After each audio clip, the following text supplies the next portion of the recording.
สวัสดีครับผมมื้อนี้สิมานำเสนอ เมนู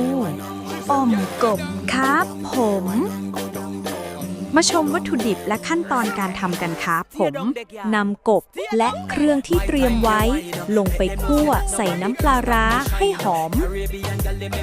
แล้วใส่บวบลงไปเสร็จแล้วปรุงรสด้วยผงชูรสรสดี เกลือ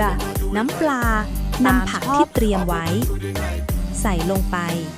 ตามด้วยข้าวคั่วเสร็จเรียบร้อยครับผมอ่อมกบ